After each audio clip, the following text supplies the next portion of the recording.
मैंने कई वलय बताए आपको जिनको अच्छा नहीं माना था, लेकिन जो चंद्रमा वलय होता है, चंद्र का जो वलय होता है उसको चंद्ररेखा भी कह सकते हैं, वो लगभग ऐसे बनता है।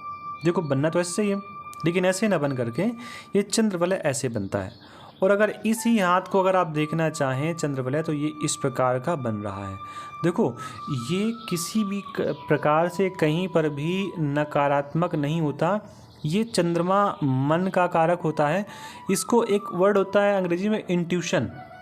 ऐसे लोगों को इंट्यूशन आ जाता है और ये लोग अंतः प्रेरणा से या अपने अंदर की मन अंदर के भाव से ही समझ जाते हैं कि इनके जीवन में क्या होने वाला है।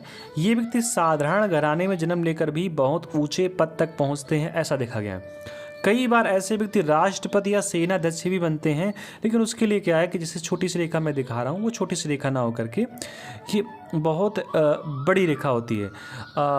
मैंने राष्ट्रपति के हाथ पे ये रेखा देखी, क्योंकि एक बार हमको मिलना हुआ था, जो इसके पहले के राष्ट्रपति थे उनसे मिलना हुआ, और किसी एक कार्यक्रम में मिलना हुआ। तो उस कार्यक्रम में थोड़ी सी संख्या लिमिटेड थी, वीआईपी लोग थोड़े से कम थे, तो फिर उनसे मिलने का मौका मिला।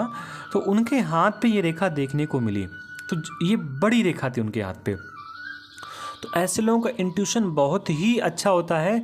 एक बात और भी है, जिसके भी हाथ में चंद्र वलय होता है, ऐसा व्यक्ति बहुत सरल स्वभाव का, मधुर स्वभाव का, गंभीर होता है। इनका व्यक्तित्व तो असत्य, सम्मोहक, अत्यंत सम्मोहक होता है। ये किसी को भी अपनी तरफ आकर्षित कर लेते हैं, शत्रुओं को भी अपने वश में करने की क्षमता इनमें होती है, और ये व्यक्ति दूसरों की सहायता करने वाले होते हैं।